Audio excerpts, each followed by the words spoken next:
Hello, my friends, and welcome to another episode of the Million Pound Mission Podcast. It's your buddy Adam, the PhD, the previously heavy dude, and this is episode number 130. Is yoga actually helping you or not? Now, I want to kind of set the table here because I know there are lots of fans of yoga out there, and I'm a fan of yoga. I'll be upfront about that. What I'm not a fan of is that people get confused by it very easily. There are people out there that assume that they go to yoga and they're automatically getting meditation. They're automatically getting flexibility and mobility training. They're automatically getting stability and bodyweight exercise training. And that isn't always the case. And I wasn't going to podcast on this, but I was at an event recently where I talked to some yoga practitioners and they really confirmed my thoughts on this. And they say, you know what? Yoga has become this blend of things and people are getting confused by it. So you do need to get this message out there. So here we go. So my thoughts are this.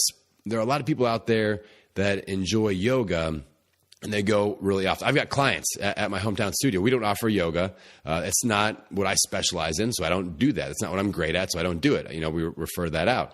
But I've got people that go to 4, 5, 6 days a week of yoga, and their mobility and their flexibility is terrible. And they assume that yoga equals mobility, and that's not the case. You may be going to maybe a hot yoga class and it's hot as hell in there and you're feeling kind of limber, but you're actually doing a lot of flow and a lot of core strength and stability.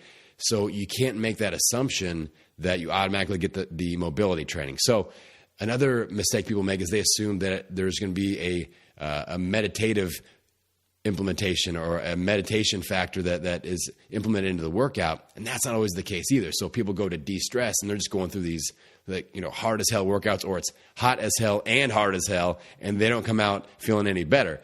But they keep going because they think that they just connect yoga to meditation, yoga to de-stress.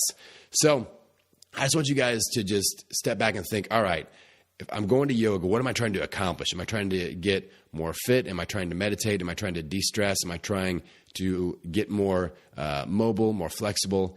And am I actually accomplishing that? And this is a question you should ask, whether it's with yoga, with your personal trainer, whether it's you're going to a boot camp, anything. All right, it's an important question to ask across the board. So whether it's yoga or not, this is something that you should be, a thought process that you should be implementing no matter what. So those are the quick thoughts. And I want you to ask yourself, is my yoga actually helping me or not? Maybe you need to switch to a different type of yoga. Maybe, with me personally, I want to work on mobility. I do mobility because I know I can show up, I can do my mobility work, and I'm working on the exact thing that I need to work on. And that's something that you should think about. When I want to do some stress relief, I do meditation. I do a specific meditative practice, and I like to be just more specific instead of just showing up, and I hope the instructor gives me what I'm actually needing today. So again, kind of long story short on this one, yoga isn't bad. Yoga isn't bad. I don't want you guys hating on me because, I don't want you assuming that either. But are you accomplishing what you set out to do? Is what you're doing, where you're showing up, is that bringing you down a path towards the goal that you're trying to achieve? That's what I want you thinking about. So take a deep dive and think on that this weekend and make the necessary adjustments. And that's how we get out there. We own it every meal, every workout, every day. I will see you next week.